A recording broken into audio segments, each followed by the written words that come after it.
Well, good morning and welcome to Frankly Speaking. You got a little extra bonus of a classic edition of Frankly Speaking. A little technical glitch there.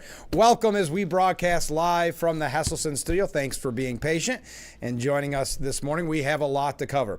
Obviously, the election was certified yesterday. The awkwardness, and many people are talking about the awkwardness of Kamala Harris having to preside over that, even being called Madam President. The reason for that, of course, she is the president of the Senate as vice president. So the awkwardness of that, but we're going to talk about it. We're also going to mention a few other breaking stories, such as, we'll get right to it, Trudeau stepping down in Canada. A relatively big story, worth mentioning on the international front, if you will. GOP Representative Kamek was on Fox News Channel yesterday. Representative Kat Kamek from Florida actually credited none other than President-elect Donald Trump for the departure of Canadian Prime Minister Justin Trudeau. Now, I don't think it was because Trump has been constantly teasing Trudeau, calling him the governor of Canada, wanting Canada to be the 51st state. And to the viewer who commented quite a while ago asking if Canada is maybe a loyal Republican vote, I don't think necessarily a loyal Republican vote, but they are leaning more and more conservative, hence Trudeau stepping down and now conservatives making their move. Well, according to Representative Kamek, Trudeau concluded he was not qualified to take the incoming U.S. president, right? That's what, to take on the incoming U.S. president.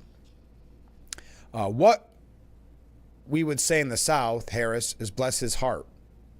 This again, Representative Kamek. He has struggled. As you said, this is no surprise to see Prime Minister Trudeau's resignation. This has been a long time coming. He has seen Canada go to last in terms of policies, and Canadians are sick and tired of it. You mentioned the border situation we have in Ottawa. We know of terrorist cells that have been discovered in Ottawa that pose a national security threat to Americans. We have trade disputes, whether it is lumber, potatoes. We have a number of commodities we have struggled to work to negotiate a favorable deal, a trade deal. And so I think you're going to see a realignment happening in Canada, much like other places in the world where the people of the nation are sick and tired of tyrannical rule. Look no further than what happened to those truckers when they spoke out against Canadian policies and their bank accounts were seized. This is truly global realignment of putting the sovereign nation first. And I think we have, and this is the important point, that's why I mention it, I think we have President Trump to thank for this. Because as you mentioned, what Prime Minister Trudeau failed to recognize was he had gone to Mar-a-Lago. And I think he sat across the table from President-elect Donald Trump and said, I don't think I'm qualified to handle this. And I think that's why we're seeing him exit stage left already. I think there is a point there. With these trade deals that Donald Trump is talking about, and specifically with the tariffs, Trudeau seemed in over his head, did not know how to handle it. So though this isn't the most important breaking news story, it does have implications. I do think we're seeing a realignment, much like we are here in the United States after 4 years of the Biden administration, being told he was mentally capable, being told that, no, never mind that you're struggling. The economy is actually good. They're still pushing that, by the way. Going back to the point that we've talked about in this program extensively, the soul searching of the Democrat Party apparently is not happening. And there's a really good piece we'll get to later on in the program discussing Chuck Schumer and how he said no, he didn't address the fact that he and Pelosi and so many others had hid Biden's cognitive decline. He just kept saying that Biden's a good man, a good patriotic man, et cetera, et cetera. And the piece from the New York Post suggesting that it shows that they haven't learned the lessons from November 5th. So I thought that was interesting. We do have a couple of updates on the media, maybe a few things here about New York State issues, not a lot. Trump, again, looking to purchase Greenland. Maybe we'll talk about that as well. We have a lot to discuss, and not a lot of ways to segue between them. So bear with me on the program this morning, but I would love to hear from you on all the issues of the day. Did you watch the certification of the presidential election? Boy, J.D. Vance was having a blast, wasn't he? He was having a great time, taking pictures with everybody, having what looked like very what's the word I want to look for? Well, just amazing conversations, we'll put it that way. But there was the awkwardness of Kamala Harris having to read the final tallies. But it only took about a half an hour, a little over maybe, to certify the election. Pretty standard stuff. But one other update before we take our first break, and I do apologize for that little technical glitch at the beginning. We talked about this yesterday on the program, and I would say we were kind of ahead of the curve. I'm starting to see a lot more outlets cover it, and that is the CDC monitoring this spike in HMPV in China. And now there are increases in cases here in the United States. The Centers for Disease Control and Prevention, so whatever, take this with a grain of salt, is currently monitoring reports of a spike, and I'm just going to keep calling it HMPV because there's no sense in me trying to butcher the actual name of let's try it. Human metapneumovirus virus. It's not too bad. In China, as the U.S. sees an increase in such cases, the CDC said it was aware of increasing HMPV cases in northern China following reports from Beijing-run media confirming positivity rates have risen significantly among children 14 and younger. The CDC, however, stressed that the number of cases of the respiratory disease in America remains at pre-pandemic, that's their words, pre-pandemic levels, and is not a cause for concern.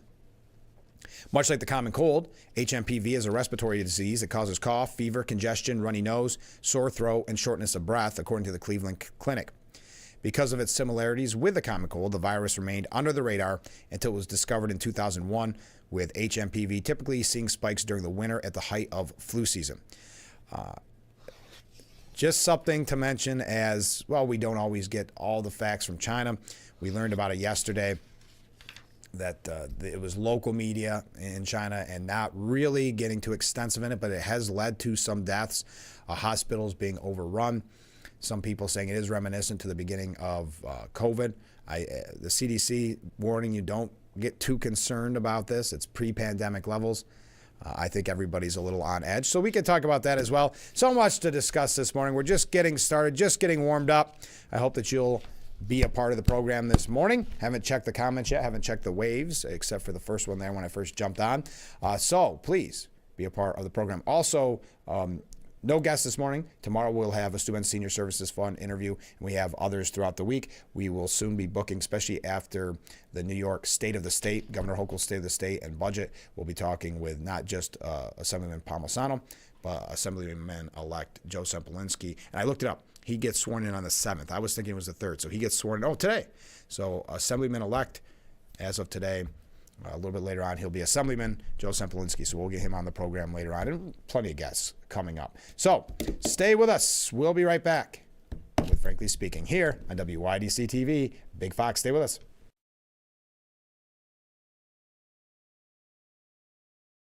Today's top story, increasing fuel costs continue to drive up inflation, making it harder to afford everything from food to home heating.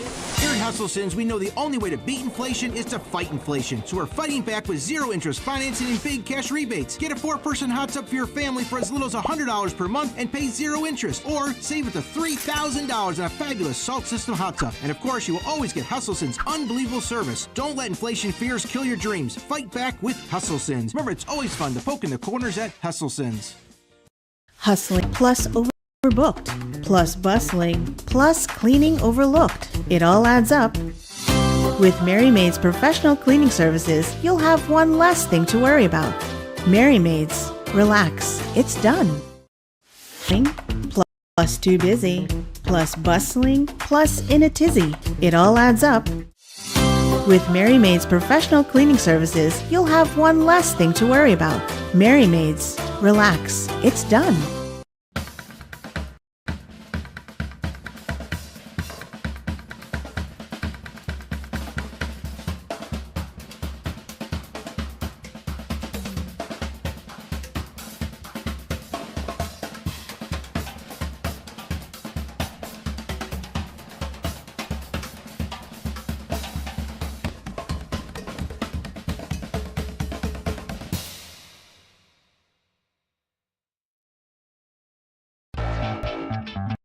Welcome to Frankly Speaking, talking to the people that affect your life. that affect all of our day-to-day lives. This is something you're not going to get anywhere else. We've got a lot to offer. There'll be a lot of news, local, regional, national, really the things that affect you. And I think you'll be glad that you tuned in. So think of it as radio on TV. Frankly speaking, live, 2 hours long, starting at 6 a.m. on WYDC TV Big Fox. This is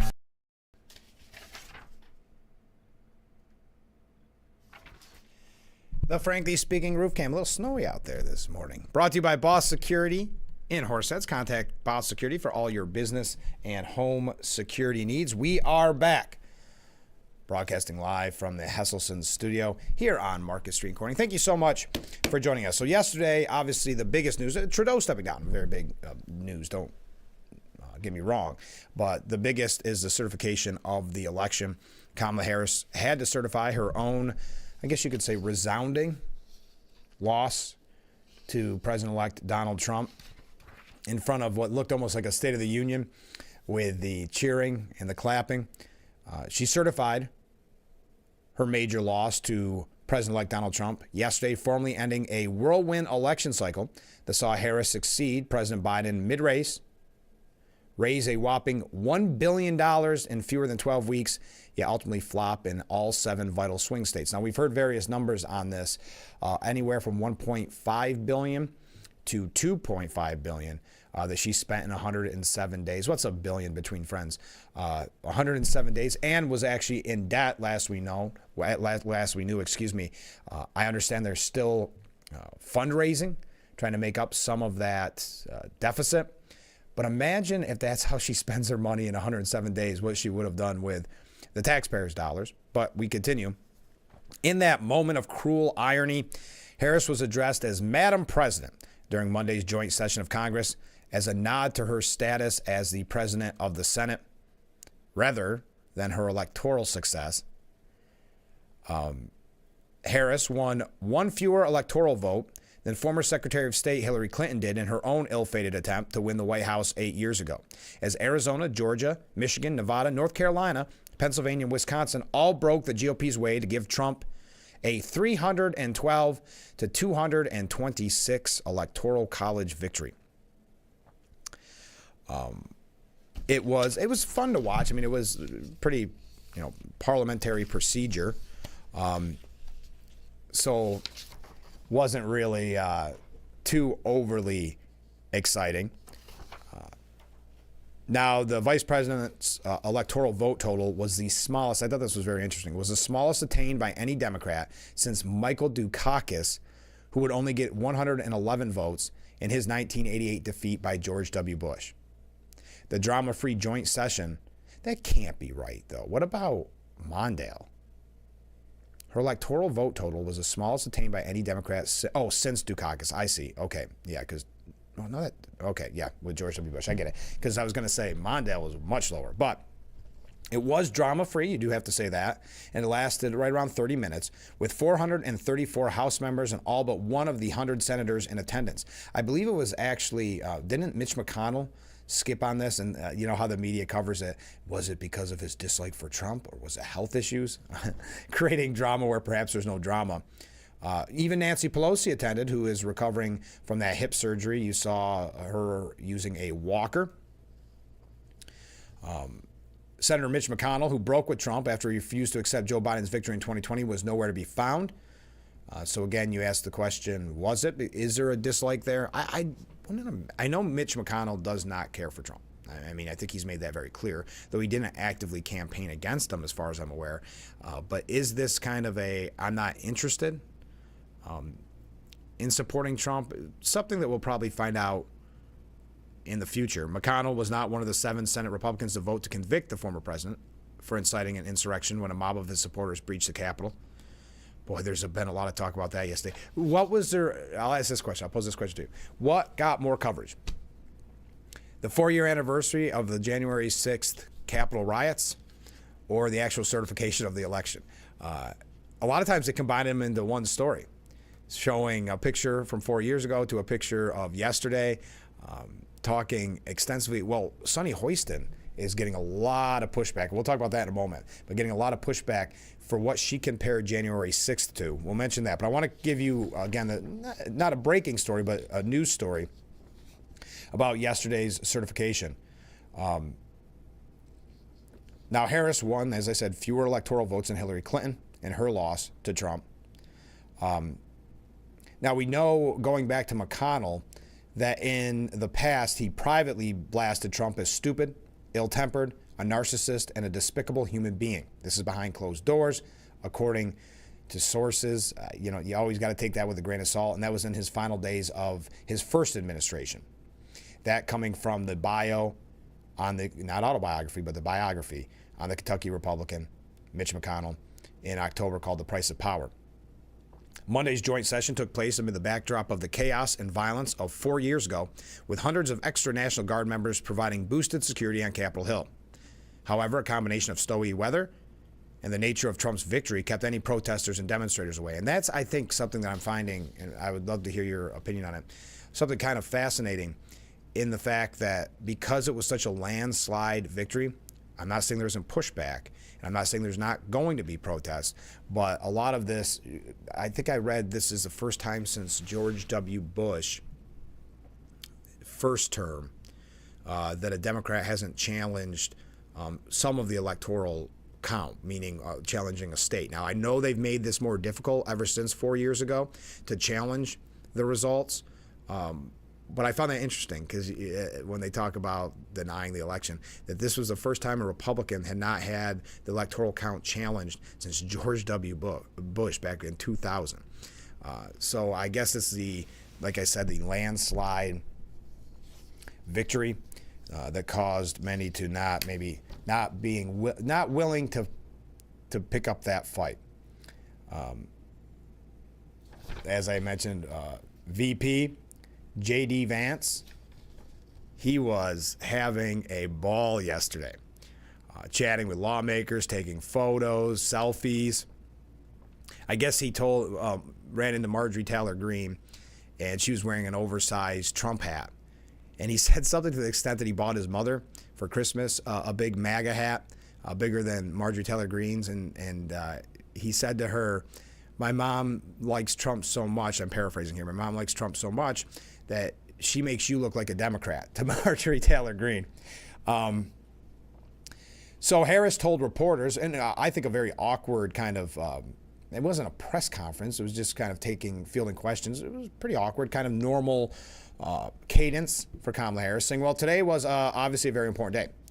It was about what should be the norm and what the American people should take for granted, which is what should not take for granted, which is that one of the most important pillars of our democracy is that there will be a peaceful transfer of power. And today I did what I have done my entire career, which is take seriously the oath that I've taken many times to support and defend the Constitution of the United States, which included today's performing my constitutional duties to ensure that the people of America, the voters of America, will have their votes counted, and those votes matter, and that they will determine then the outcome of the election. She just nearly slipped into her word salad, just on the precipice, just on the edge. She added, America's democracy is only as strong as our willingness to fight for it. Now, Harris did keep a poker face during the whole deliberation, never diverting from her official script and pausing only at the conclusion of the session to thank the lawmakers. Now, some gloated over this. Eric Trump saying, you certifying your own loss is the best birthday present one could ever wish for, because yesterday was Eric Trump's birthday. Well, we can go into some more of what others had to say, but I think we get the gist. It will be... This is going to be very interesting on January 20th. I have not heard, that's Inauguration Day, of course. Maybe you've heard. I'm not sure if there are protests planned for after. If you recall, during Trump's first term, I believe it was the 21st, where there was that big protest, big rally, the Women's March that happened on the day after inauguration. I have not heard of anything like that. Maybe you have. I would be shocked if there isn't some type of pushback But as of right now, when you have a landslide victory, there's really not much you can do. That's why I don't think there has been like yesterday, there wasn't the questioning of the election results. It was pretty, well, Washington boring yesterday, to be honest, but still the major story of the day. All right, we're running a little late. Stay with us. Hey, you guys are quiet this morning. Too cold? You're staying in bed? Just watching patiently as the show unfolds. Well, stay with us. We'll be right back with Frankly Speaking here on WYDC TV, Big Fox.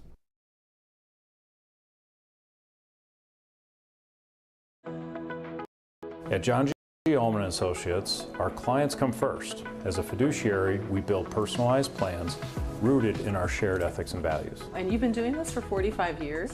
Yes, our in-house team creates custom plans built for you and your family.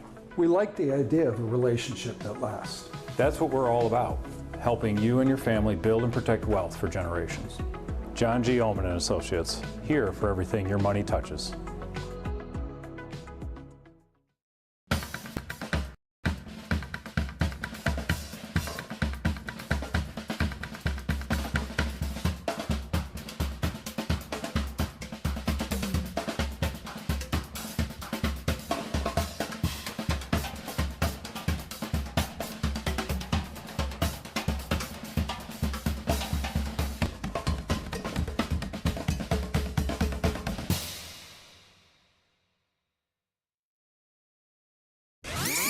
The Fox Sports app isn't just any sports app. It's your sports app. For the touchdown! Yeah, yours. Your teams. Your highlights. Your scores. Your stories. Just choose your favorites to get more of what you want. To the end zone! And of course, stream your teams live.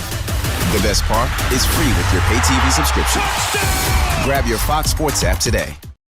The Fox website is here now. WYDCTV.com. Local and national news that keeps you informed and involved. WYDCTV.com. Today's weather, up to date and in your town. WYDCTV.com. Sports news, local events, and health stories that affect you. WYDCTV.com. The Big Fox website. Your news here now. WYDCTV.com.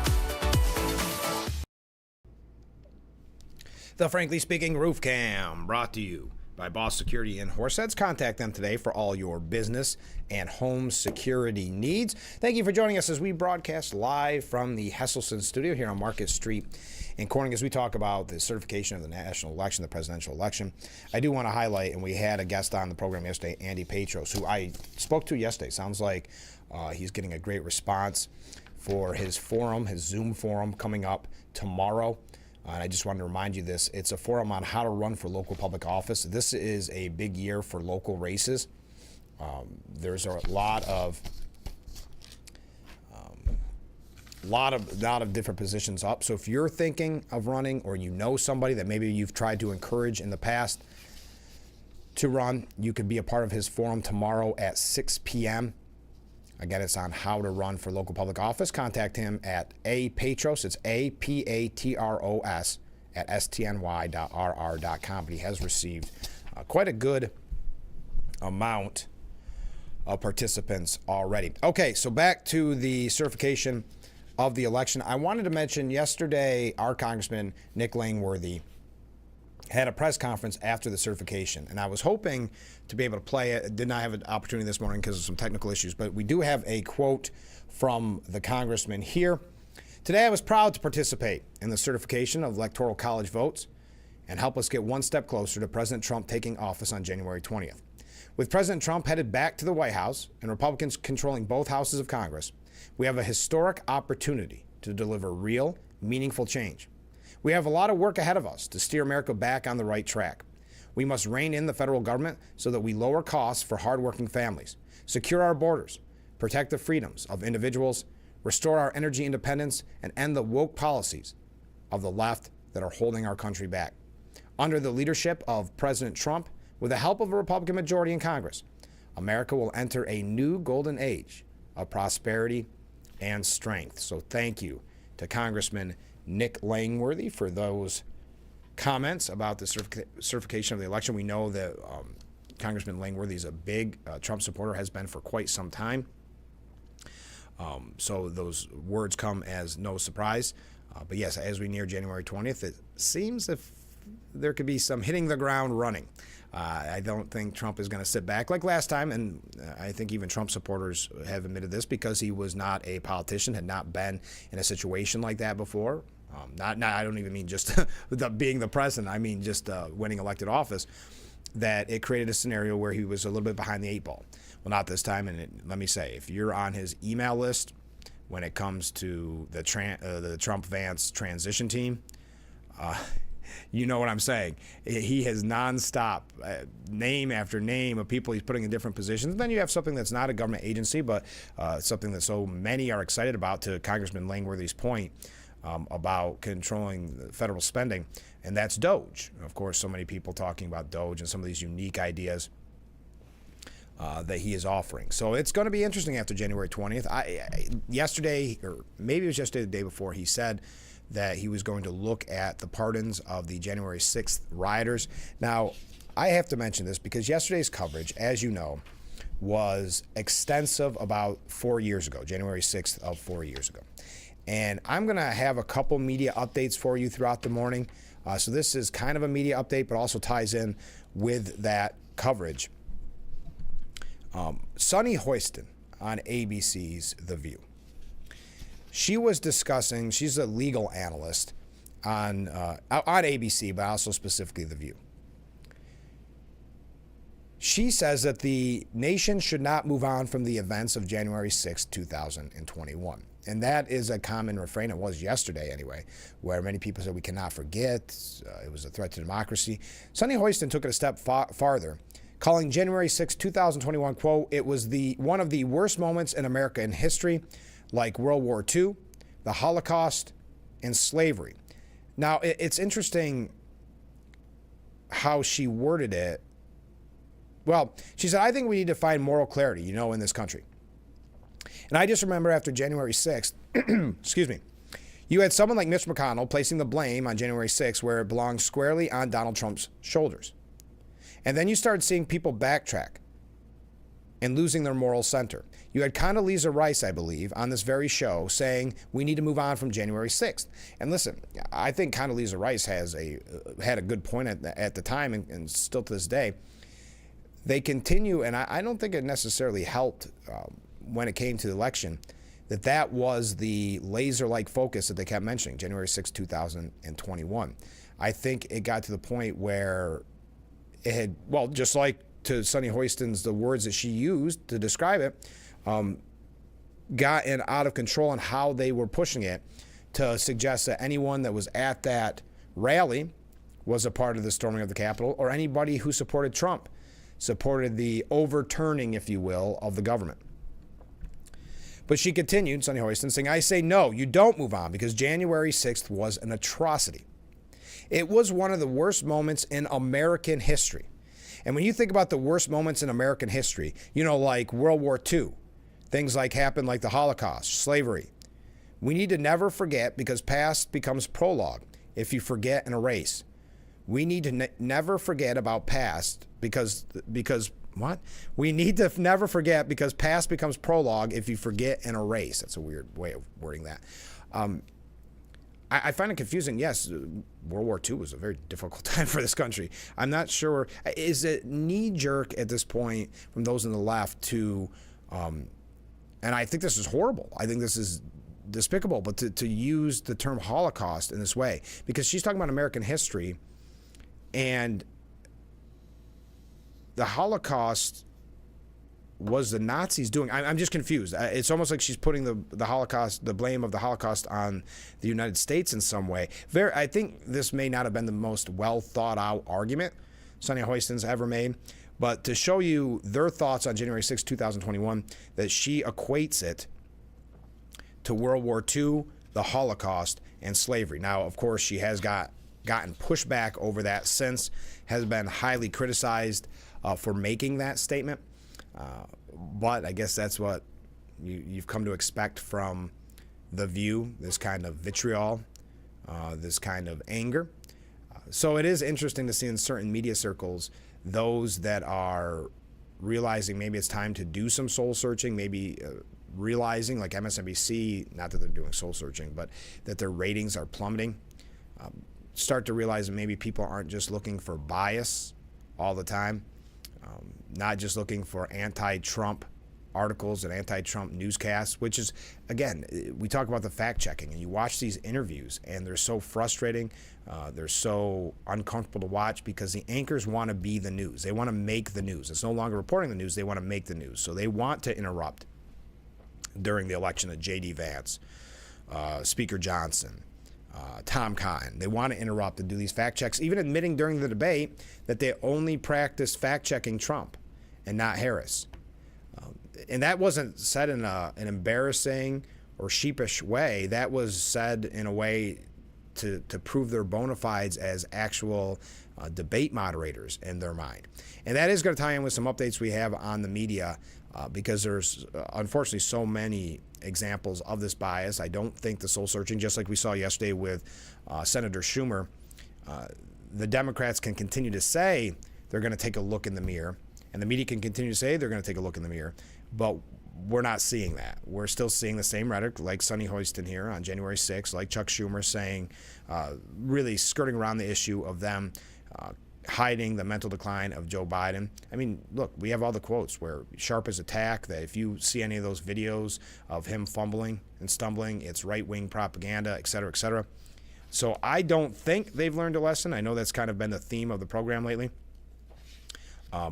And we are going to talk more about January 6th, the coverage of it. Don't get me wrong. But I don't think in the overall picture, whether you're looking at the next presidential race or you look at the midterms in 2 years, well, I don't think they're willing to change. Now, when it comes to woke policies, I think that they still want these policies. They're still pushing these policies, but they're doing it more quietly. Though I did see this morning on the news, surprisingly, McDonald's, if I read this right, McDonald's is the next major organization, major business, I should say, corporation, that has now stepped back from DEI policies. We've seen this from other major organizations and businesses, realizing that it's not a winning formula, bought into the hysteria first because they didn't want to get the pushback or be charged for not being equitable, not being, or maybe being racist in some way or whatever the case. So they bought into it, and then they see the repercussions. So McDonald's is the newest major business to step away from DEI policies. All right, wow. I kind of went on a tangent there, didn't I? Stay with us. We'll be right back with Frankly Speaking here on WYDC TV. Big Fox, stay with us.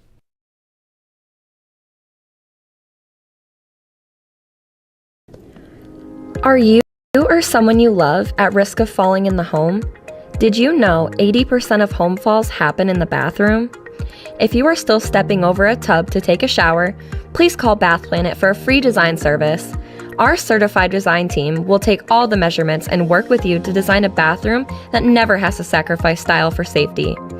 Go with the company that people trust. Bath Planet, 2 locations serving the entirety of the Twin Tiers. Call today. Isn't this important? Don't you want more energy? Now is the best time to make every day better and relieve those achy muscles and pains than with the Hesselson's Hot Tub. Hesselson's has hot tubs in stock and available for immediate delivery with unbelievable savings. Hesselson's offers 0% interest-free financing for up to 5 full years. Hesselson's carries the only hot tub brand in the industry with the exclusive freshwater salt system that is eco-friendly and easy to use and only enhances your hot tubbing experience. Come in today and see why your next hot tub should be a Hesselson's hot tub. And remember, it's always fun to poke in the corners at Hesselson's. I'm Mary Offord. I've lived here for 70 years, but I do fine right here in my house, and I want to be here as long as I can be. And I feel comfortable knowing that if something happened to me, someone would know because of the cameras that are installed in various spots in my home. That has been a wonderful gift to me to be able to have that security and that support from Full Circle America, and that's what it's all about.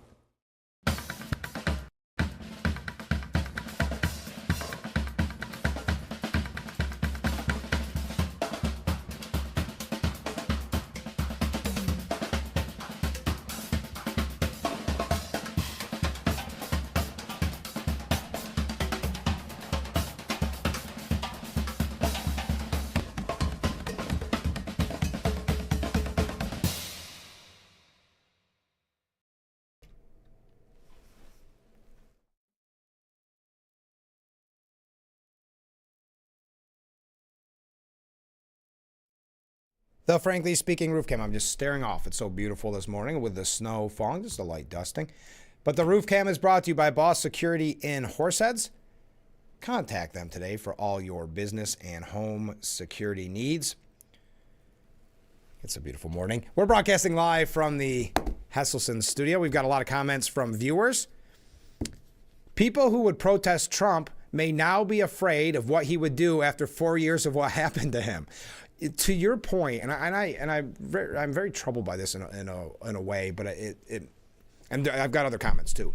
But you raise a good point. I read an article yesterday, and we actually had it in our stack of papers. Didn't have a chance to bring it to you on yesterday's program.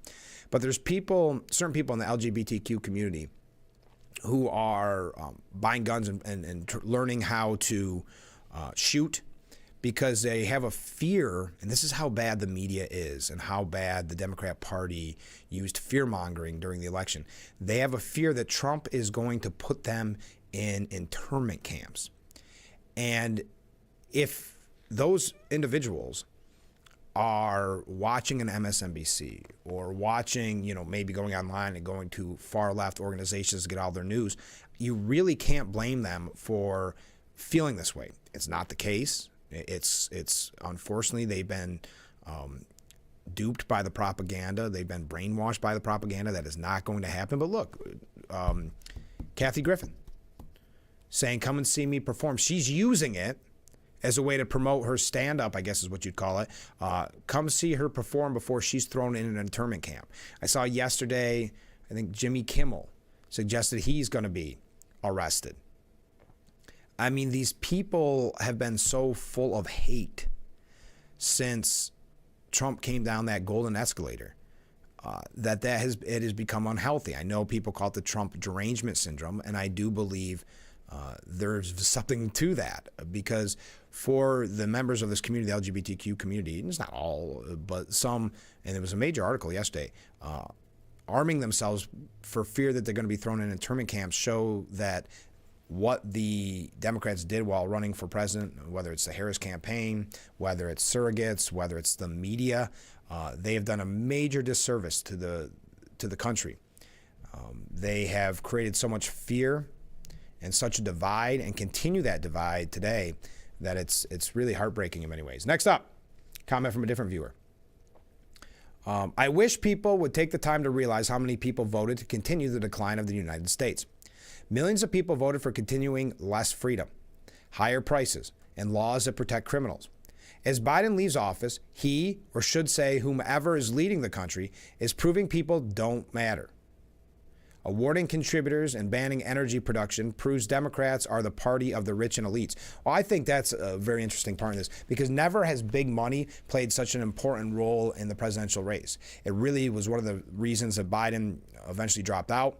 It also saw Kamala Harris raising billions of dollars. Let's just put the number at 1.5. I've heard different numbers, but $1.5 billion, spending that in 107 days. Who is the party? Who are the party of the elites? Democrat Party, and they almost wear it as a badge of honor, and how much she could fundraise and how much she raised.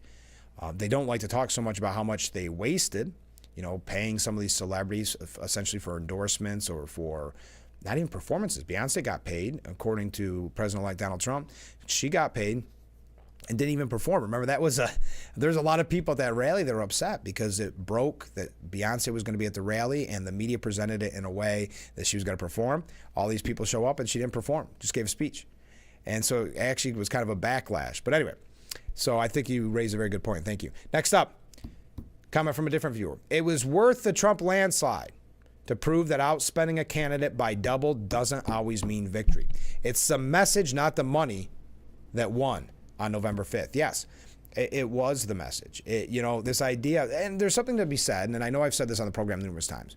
There's something to be said if you are struggling to pay your bills, if you are struggling to put food on the table, and you tune in the nightly news, or you tune into that Harris rally, and you see Beyonce, you see, I don't remember all the performers and actors and actresses she had on the stage, but you see one of those performers and you go, boy, I like their music. I wish I could afford one of their tickets to see a show, but I can't afford $300. Or like Bruce Springsteen's one I always point to, a multi-billionaire who then lectures you after you spent what, $300 for a ticket, general admission ticket, lectures you about the one percenters. The hypocrisy and the irony there. But I think there's something to be said there where I can't afford my bills. I definitely can't afford to see that performer in concert, but I'm supposed to listen to what they have to say about politics. So I do think at the end of the day, it was the message. And I think J.D. Vance, I've talked with a lot of people about this, I think J.D. Vance was a perfect pick to carry that message as well. Trump, obviously, being Trump, doing a great job speaking to, as he used to call them, the forgotten men and women in this country. But J.D. Vance doing the same. Watching him, I think that was a stellar pick. I know the media is trying to play up this hype that Musk is really president, that Vance is not. It's the same old bag of tricks, just like Dick Cheney was president, not George W. Bush. It's the same old bag of tricks. I think J.D. Vance was a wonderful pick, and I think a very important pick to some people that maybe were on the fence, that were not necessarily Trump supporters, and then seeing a person that the Democrats kept telling us was weird, remember, weird, and then we watched J.D. Vance during the debate, or you saw a rally, and it was the opposite of weird. You had a calm, collective person who really is eloquent when he speaks. So continuing with the comment, I'm surprised that mainstream media is admitting a landslide in some reports, but still playing it down, especially on CNN. Yes, many are, they're not using the term, at least not that I've seen, landslide, but they will admit that it was a pretty resounding victory. And they will sometimes be forced to admit that, you know, he won every swing state, won the popular vote. But yeah, CNN and others downplay it. They don't tell you exactly all the details.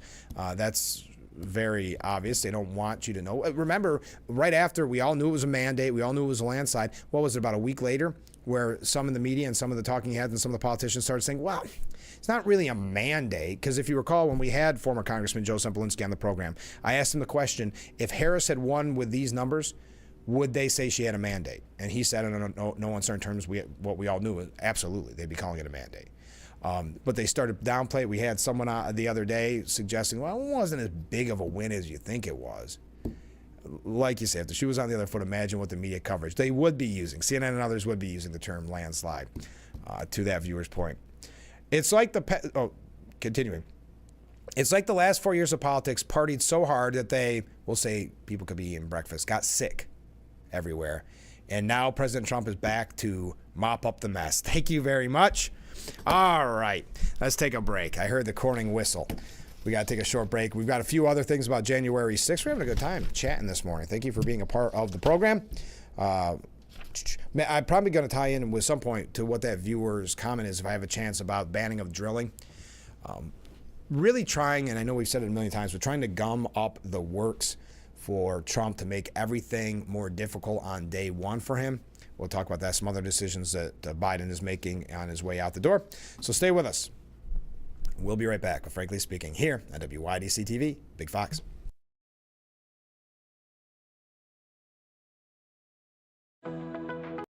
At John G. Ullman & Associates, our clients come first. As a fiduciary, we build personalized plans rooted in our shared ethics and values. And you've been doing this for 45 years? Yes, our in-house team creates custom plans built for you and your family. We like the idea of a relationship that lasts. That's what we're all about, helping you and your family build and protect wealth for generations. John G. Ullman & Associates, here for everything your money touches.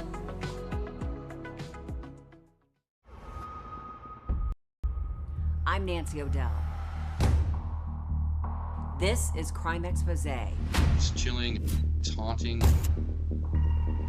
We knew exactly who it was. Blood stains on her shorts.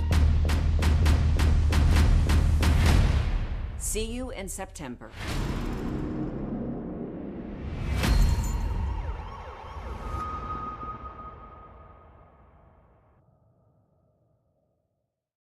It's new season of Sherry. Having a good time has always been my #1 goal. I tend to get crazy. At my age, I should not be jumping up and down like that. And if you don't know what I mean, ask your mama. The young ones, y'all like, we don't know what you're talking about. But I promise you, in 30 years, you will. It's the best time in daytime. Weekdays at 2 p.m. on Big Fox. The Frankly Speaking Roof Cam brought to you by Boss Security in Horseheads. Contact them today for all your business and home security needs. Thank you for joining us as we're broadcasting live from the Hesselson studio here on Marcus Street in Corning. We're talking about the coverage on January 6th. MSNBC contributor Claire McCaskill also a former Democrat U.S. Senator. And this is a little bit about media coverage. And I don't think any of us were surprised when we saw everything being about 4 years ago, about being about 2021. Because really they haven't stopped talking about it since 2021. Well, McCaskill said, well, today was certainly a bittersweet day. And candidly, I'm bitter. I mean, I'm bitter that a higher political price wasn't paid for what Donald Trump did on January 6th. Something is broken, and we need to acknowledge that. And the other thing, what does that mean? Is she saying that maybe he should have been banned from running? We need to look at that. What does that mean? And by the way, when you talk about political price, I don't even think you can say there was a political price because he won the presidency again, right? Something is broken, and we need to acknowledge that. And the other thing is, we have to keep front of mind, Nicole, is that Donald Trump didn't win 50% of the votes. This is an evenly divided country. It's about half and half. And a chunk of those folks that voted for Donald Trump ignored everything except the fact that they don't like the status quo. Here's another, and Claire McCaskill not learning, and I don't think many Democrats are, because Chuck Schumer was very similar in what he said, what we quoted him as saying yesterday on the program, which is you're just not smart enough to get it. Unfortunately, you are not smart enough to understand how good the Democrat Party was going to be for you, how much they cared about you. That was Chuck Schumer yesterday. In this case, you just don't get how bad Trump is going to be. You just don't like the status quo. It's unfortunate that you're just not smart enough. And that idea that he didn't win 50%, I think it's like 49.8, something so crazy, like minuscule amount. And I knew that was going to be the line that they started to go down because they have nothing else. He won the popular vote. He won, obviously, the electoral vote, which is all that matters. That was certified yesterday. Won the House, won the Senate. The list goes on and on. Won every swing state. But they're looking for anything to kind of dig at Trump. So you're not smart enough to understand that you voted for. And if you recall, I don't know why I'm bringing him up twice on one program, but Jimmy Kimmel said the same thing the night after the election, where he said he feels sorry for you if you voted for Trump because it's going to be bad. You just don't know it. It's very much akin. It just doesn't have the same headline making news of Biden calling you garbage or Hillary calling you deplorable, irredeemable. So you don't understand. Maybe someday you'll get it, folks. The anti-incumbency thing was real. It's real all over the world. The hangover from COVID and the inflation and the pain that people felt, and frankly, a lot of the immigration patterns around the world have made people feel that things have gotten out of control. And they didn't want the status quo. They didn't want somebody who was close to an incumbent, if not seen as an incumbent. That doesn't mean they buy into everything Trump represents. We cannot tune out. We have to tune in. 50% of the country agrees with us. 50% of the country doesn't want this. So there's work to do here. And you know, together we are doing it. Others on this network are going to do it. This is MSNBC. They're the ones that are going to do it, folks. They're going to change the country for Democrats. If only they had ratings. If only anybody was tuning in. There's probably more people hearing McCaskill's quote right now than when she actually said it live. I'll continue. But the people in this country have to decide that they don't quit fighting just because Donald Trump won the Electoral College. And that's what Kamala Harris represented today. And she did it with a smile on her face. I couldn't be prouder of her. Some more coverage on January 6th. We are going to move away from that. That's not the whole program this morning. But there's a few people. Adam Kissinger, I think he was even on.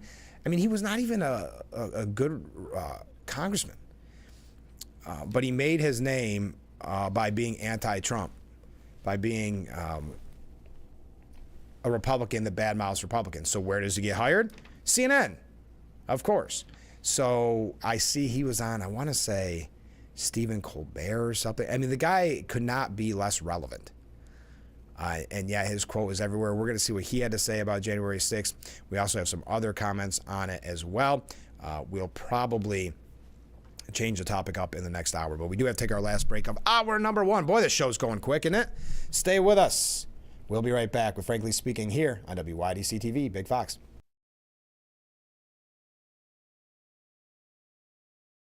When you think boots, think Hustle.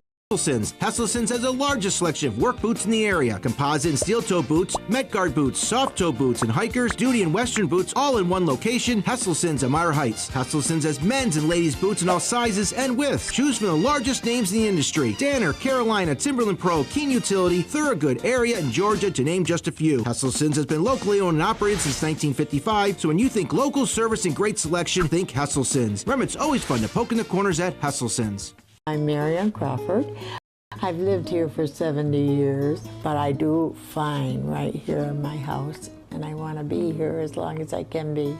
And I feel comfortable knowing that if something happened to me, someone would know because of the candle in various spots in my home. That has been a wonderful gift to me, to be able to have that security and that support from Full Circle America, and that's what it's all about.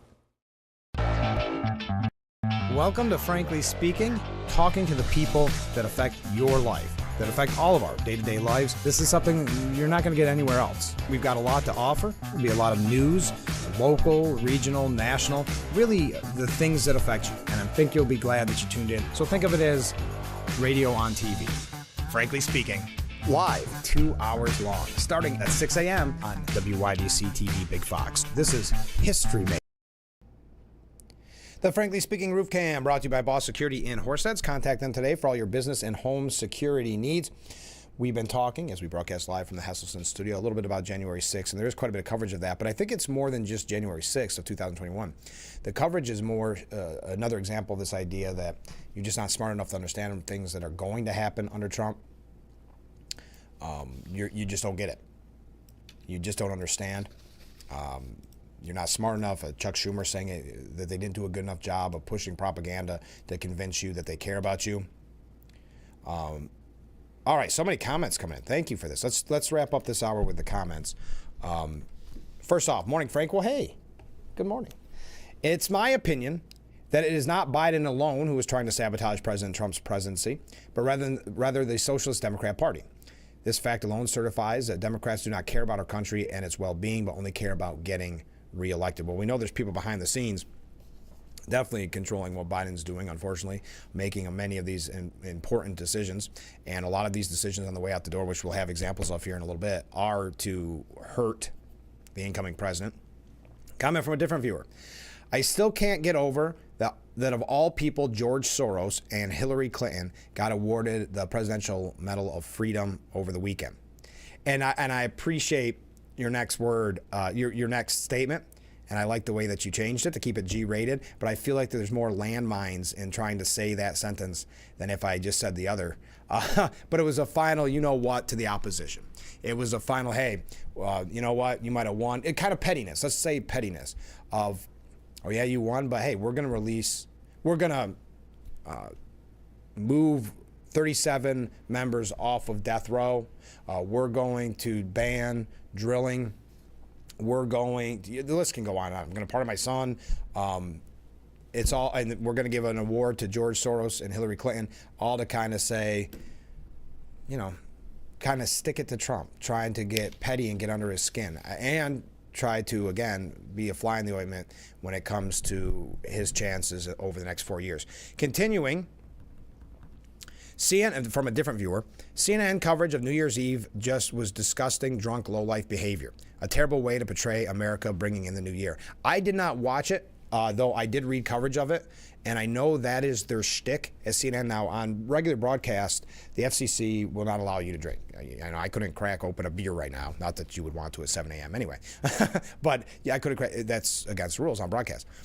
But on cable, they're allowed to. So the only clip that I heard, I didn't even see it, was Anderson Cooper talking about something, and I don't remember what it was, and his voice was actually slurring from how much they were drinking. So I guess that's been their shtick for a few years now, that's what they think is a great way to ring in the new year, that people want to watch that. So I can't speak to it other than I know that that's what they do, but I did not obviously watch it. Next up, I believe Trump is on target to make this the strongest economy in the world. Leave it to the Dems to try to throw a monkey wrench in the mix. I didn't mean to steal your word. I just used the term monkey wrench. I didn't read your comment yet. Yes, I agree. That's what they're trying to do with the drilling ban. There's so many examples of it.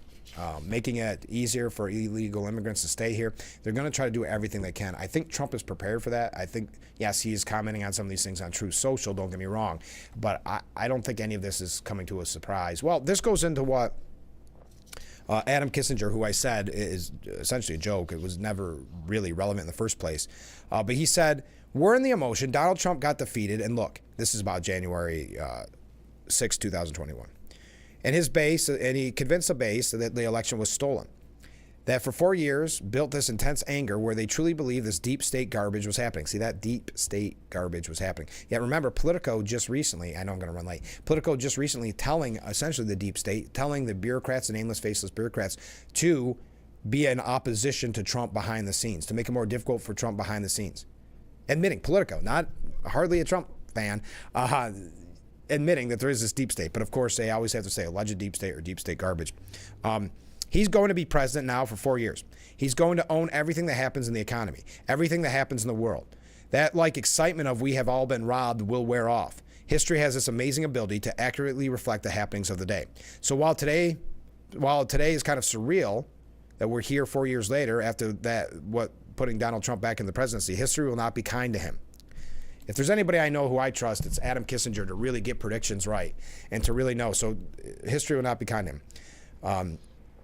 Anyway, enough about Adam Kissinger's waste of valuable airtime. We got to take a short break, and then it's hour number 2 of Frankly Speaking. Stay with us.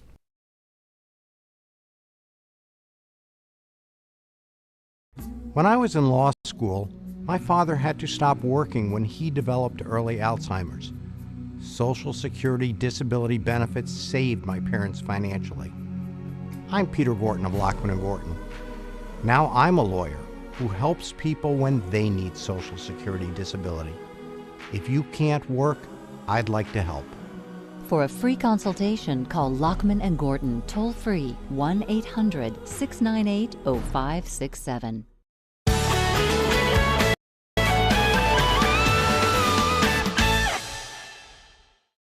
Name something with a diamond in it. Diamondback rattlesnake. It's in the name.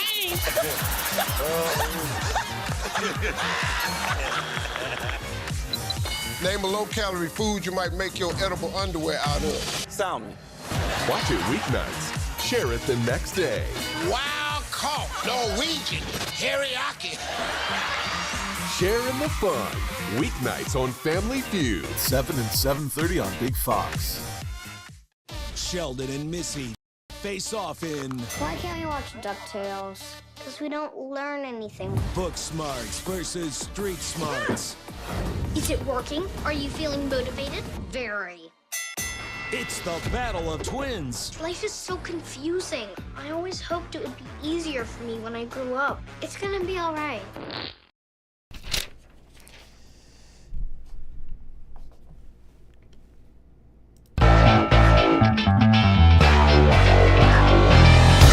So it's hour number 2 of Frankly Speaking.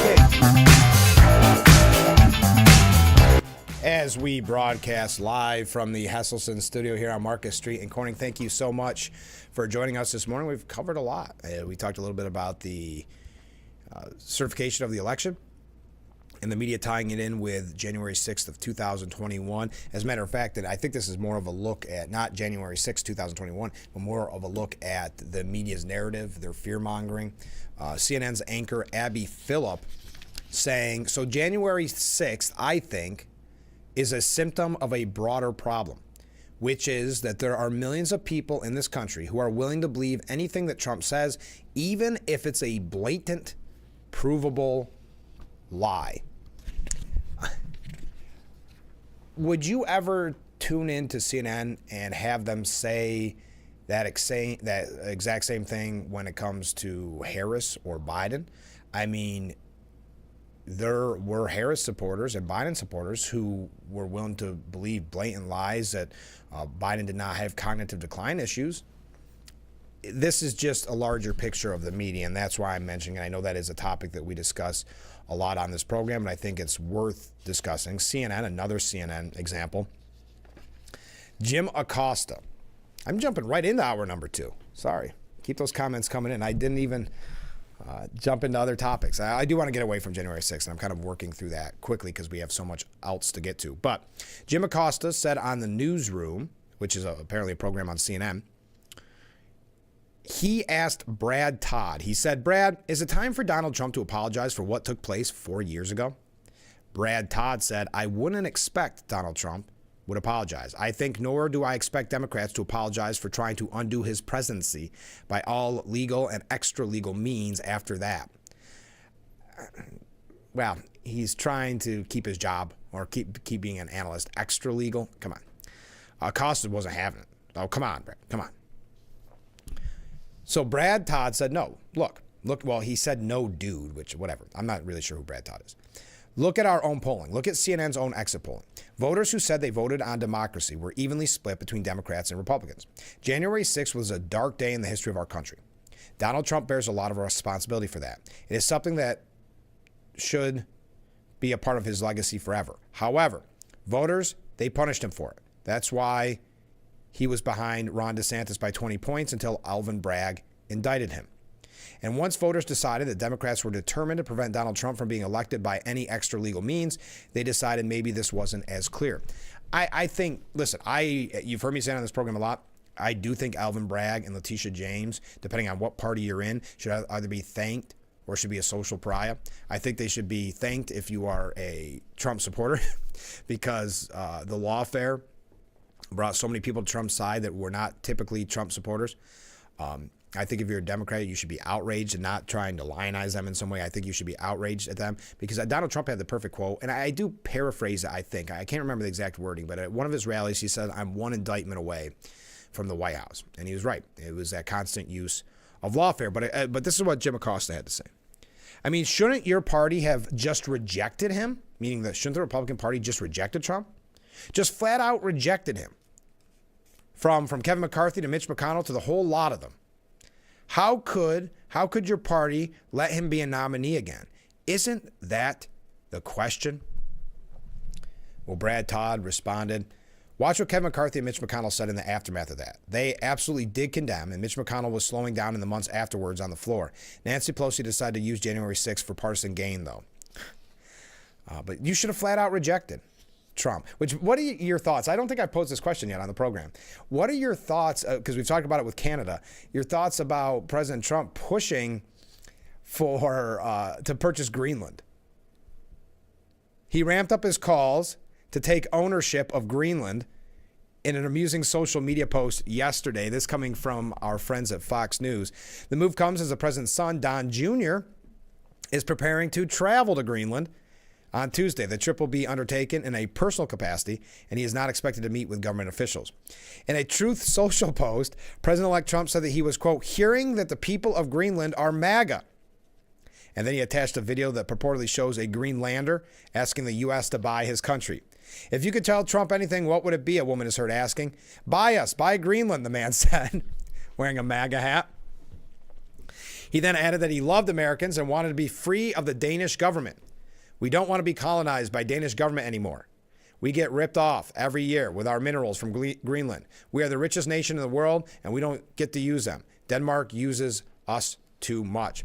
In his message, Trump confirmed that he plans to visit Greenland in the near future and that his son, Don Jr., will be in the country soon. He plans to see some of the island's most magnificent areas and sites. Greenland is an incredible place, and the people will benefit tremendously if and when it becomes part of the nation. "We will protect it and cherish it from a very vicious outside world. Make Greenland great again," he tweeted, or Truth Socialed, however you say that. In the past, he said, "For purposes of national security and freedom throughout the world, the United States of America feels that the ownership and control of Greenland is an absolute necessity." So your thoughts? I don't have any type of position on it. I just saw it in my stack of papers here, and I thought, this is an interesting one. Much like his talks of making Canada the 51st state and saying it so often, you wonder if there's a bit of truth in it. He's been pretty forthcoming with his want of us taking over Greenland. Your thoughts on that? We pose all the hard-hitting questions here on Frankly Speaking. So we have, So many other things to get to. How am I doing on time here? We are going to talk a little bit about the Biden administration and what he's doing on his way out the door. You know, we had a comment from a viewer talking about that drilling policy. And again, you get nervous. Here it is the 7th. There's a lot of time between now and the 20th and some of the damage that can be done. We're going to talk about that. We're also going to talk about Schumer's, I'll word it the same way they word it at the New York Post. Schumer's shameless new lies on Biden's decline prove why the Democrats still don't deserve your trust. That's coming from the New York Post. We'll hopefully get to that. But just, let's start here. Rich Lowry. We talk about Rich Lowry quite frequently on this program. He has a piece out, ties in with what that viewer said about drilling ban. He said, rarely has there been a more concerted effort by a country's leadership to eliminate a source of national strength than the Biden administration's war on fossil fuel. And what a great way of wording that by Rich Lowry. Something that can be used as strength, and something that Trump did use when he was in office for strength. Fossil fuels. As President Biden prepares to shuffle off the stage, he's attempting to burnish his tarnished legacy with last-minute administrative actions. To that end, he has just banned new offshore drilling along an enormous swath of the U.S. coastline as part of, as a White House statement put it, quote, the most ambitious climate and conservation agenda in our country's history. Ambitious is one word for it. Perverse, is a better one, according to Rich Lowry. As the U.S. has sprinted ahead the rest of the world economically, in part thanks to the revolutionary advances in oil and gas production, the Biden administration has worked to fasten around our neck the same green albatross, dragging down the European Union economies. If you think Germany, an increasingly feeble economy because of self-imposed high energy costs, is a model, the Biden agenda should have a lot of appeal. If Governor Hochul wants a bright future for New York, she'll end the insane ban on fracking. We talked about that a lot yesterday. Trump will make America energy dominant with frack exec cabinet picks. If, on the other hand, you are grateful that God gave us the U.S. cheap and abundant energy and want to keep it that way, Biden can't depart soon enough. The offshore ban is an attempt by Biden in the sad twilight of his presidency to impose his policy going forward. It's not a trifling matter. The act affects 625 acres, if you did not hear this yesterday. 625 million acres, a greater area than the Louisiana Purchase, which clocked in at 530 million. The contention is that the law provides the president a power to ban oil and gas leasing from federal waters without a subsequent president having the power to go back and revoke the prohibition. In other words, unilateral action for me, not for thee. That would be a strange way for the law to work, although one federal judge upheld this interpretation during the first Trump administration. Again, the activist judges that we talk so much about in the first term, expect that to continue. Offshore drilling is an important part of our energy picture, accounting for 14% of our crude oil production. Trump should enlist Congress to reverse the Biden ban. We shouldn't be denying ourselves any potential resources, since the story of recent years is technological advances opening up vistas no one would have predicted. Ohio and Pennsylvania as natural gas powerhouses? Yeah, these are the things that human ingenuity has wrought. Thankfully, there are no limits to how much the federal government can crimp oil and gas production. Although Biden never talked about it, the country has actually been producing slightly more crude oil than it did at the peak during Trump's first term. And I'm not going to get into all the actual numbers. But the incoming administration should also push back forcefully against the green ideology that Europe has embraced to its detriment. Confident that, in pushing a common sense energy policy, the U.S. is the one that is truly on the right side of history. America is an oil and gas superpower. It should be unapologetic about it and leverage every last drop for our economy and for our geopolitical advantage. So that's Rich Lowry, and that ties in with the topics that we discussed extensively yesterday, which was fracking. We've been talking about Governor Hochul's climate change super fund is going to be so detrimental to our state. We've got a lot more to cover this morning. Kind of just getting warmed up in the hour number 2, but we are running late. So be a part of it. Got some comments coming in. We'll read those coming up. Stay with us. This is Frankly Speaking here on WYDC TV, Big Fox.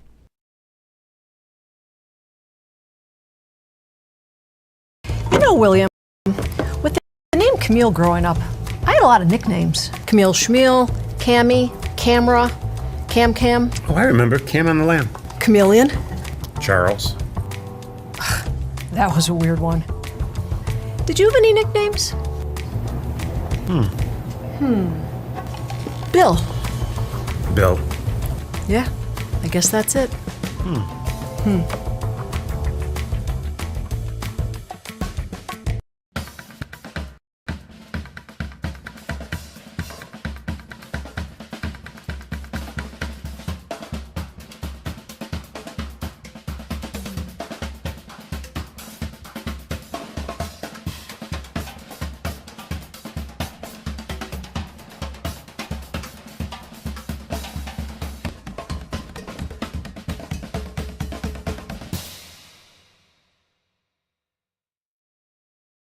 Football show breaks down all things NFL. GMFB Overtime. Check out top highlights, player interviews, special guests, and everything in between. 5 days a week. GMFB Overtime. It's football for everyone.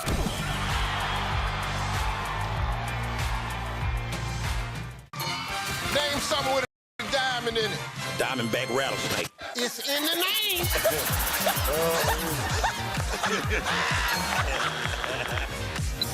Name a low-calorie food you might make your edible underwear out of. Salmon.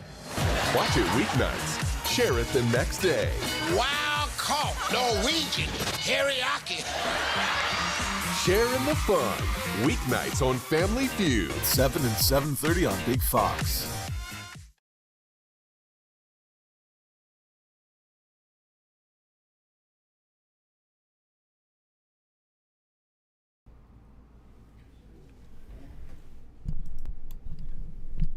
The Frankly Speaking Roof Cam brought to you by Boss Security in Horseheads. Contact them today for all your business and home security needs. A beautiful view of a snowy Market Street in historic Gafford District as you see the plow go by in just a second.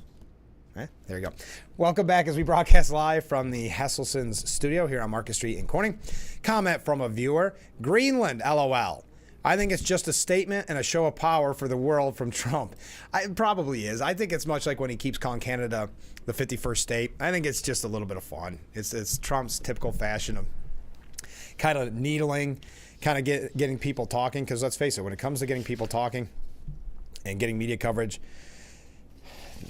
I don't know if there's anybody that's in the history that's ever been better. And I don't even think that's an exaggeration. I don't know if there has been anybody quite like Trump. But your thoughts on buying Greenland? I don't know if that means making it a state or we're just buying it. I don't really know. Oh, hey, a quick New York State issue, and I just don't want to run out of time, and we'll get back to the national stuff because there's quite a few things here about Biden. I really want to talk about Chuck Schumer and the comments that he made the other day. But New York families, this is a breaking story from yesterday. Governor Kathy Hochul has now released 2 early proposals from her State of the State message. And as I said, after she gives her State of the State message and talk about the budget, we'll have the assemblymen on, both Phil Palmisano and at that point, Joe Sempolinski. We'll get Tom O'Meara on, Senator Tom O'Meara. We haven't spoken to him in a while. That's not my fault. We've just been so busy with the election coverage. So we'll have him on to talk about it. But she's released 2 early proposals from that State of the State message. She proposed an expansion of the state's child tax credit that would more than double what some families currently receive. I'm going to make a suggestion here. Have you noticed that as we near 2026, when she's up for re-election, her poll numbers are not great? Richie Torres is doing a very good job. He's a Democrat looking to primary her. He's speaking very conservative-ish, talking about public safety. Have you noticed she's been very quick to throw around a lot more money? One of the proposals that she has been making that hasn't been put forth yet, but that was the inflation, inflation rebate, where you would get a $500 check in the fall. What happens in the fall? It's not her election, but it's election season. You notice you get all these things right around election season. And in this case, it would give eligible families a tax credit of up to $1,000 per child under the age of 4. Each child from the age of 4 to 16 will qualify families to receive up to a $500 tax break per child.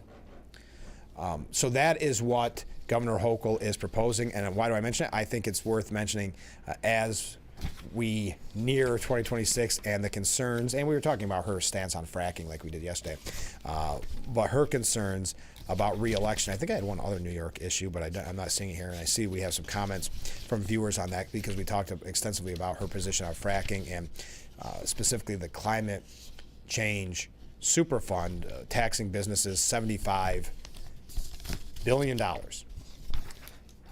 for following the rules, for doing exactly what the DEC told them to do, and now being penalized for it. And we talk about that when we talk about business climate in New York. One quick thing, and I'd love to hear your take on this, and then we'll move on to some Biden stories, some other things. And I didn't mean to just jump right in with New York issues, but it kind of tied in, so bear with me. But New York, and this is more city-centric, but it does relate overall. The headline, without getting too much into it because the story is very wonky, New York is seeing, and specifically the city, the hidden toll of legalizing marijuana, the violence, the psychosis, and the mayhem. And that's a piece, I believe you can find that, I think I saw that on Empire Report this morning, and it goes through and talks about specific examples, kind of anecdotal stories. But advocates often claim that pot has a calming effect on users, but overlook the fact that this mellowing typically gives way to irascibility, crankiness, irritability. I didn't mean irascibility. I don't even know if that's a word. Irritability, crankiness, and anger as the drug's effects wear off. Traffic fatalities in New York have risen sharply since marijuana was legalized because we know they haven't really found an effective way to essentially get like an accurate DWI or DUI scenario with marijuana. Pot advocates dispute this trend, but data from Canada reveals a surge in cannabis-related car crashes in the period immediately following national legalization. Marijuana legalization in New York has coincided with a rise in overdose deaths from stronger drugs. The data suggests that marijuana legalization may condition people to view the use of harder drugs as more acceptable and safer to consume. In a sense, pot may act as a societal gateway drug, as has been questioned in the past. Just something interesting, as I know we talk about this quite frequently with guests about the illegal pot shops. So there's your couple New York State issues. Yeah, let's take a break so I can do a little housekeeping here and get my ducks in a row to see what we're going to talk about next. A lot here to talk about, a lot of comments coming in, but a lot to talk about when it comes to the media, but also the Biden administration and what they're doing on their way out the door. So stay with us. We'll be right back with Frankly Speaking here on WYDC TV, Big Fox.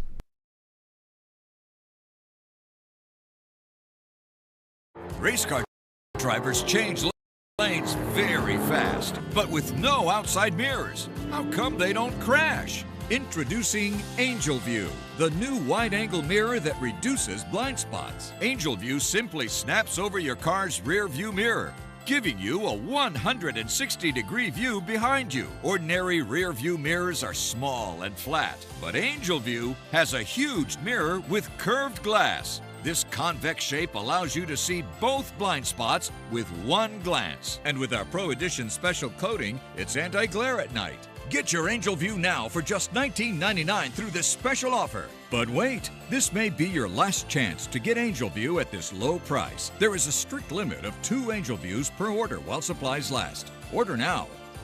Call 1-800-869-5346. That's 1-800-869-5346. Or visit getangelview.com.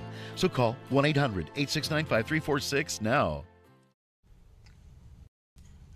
Hey, boss. Okay? Yeah, I'm good. You sure? I said I'm fine.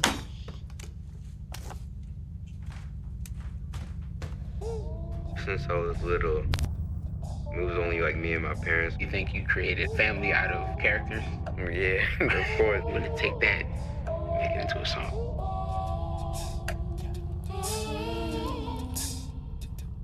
Put me to bed, see you in the morning. With the frosted Superman, but it wasn't on it. And we lost it. In my head, in my head, in my head. Where you at on the way?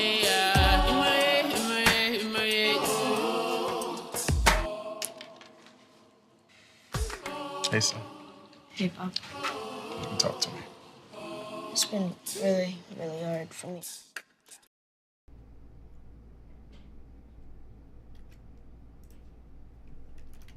The Frankly Speaking Roof Cam, brought to you by Boss Security in Horseheads. Contact them today for all your business and home security needs. Welcome back as we broadcast live from the Hesselson studio. Thank you for all the comments this morning. We're having great conversations. New York issues getting a lot of coverage. So a lot about Hochul here. Okay, buckle in. Hochul is up for re-election 2026, so we do have a little time. Regarding Hochul and her ridiculous attitude against fracking.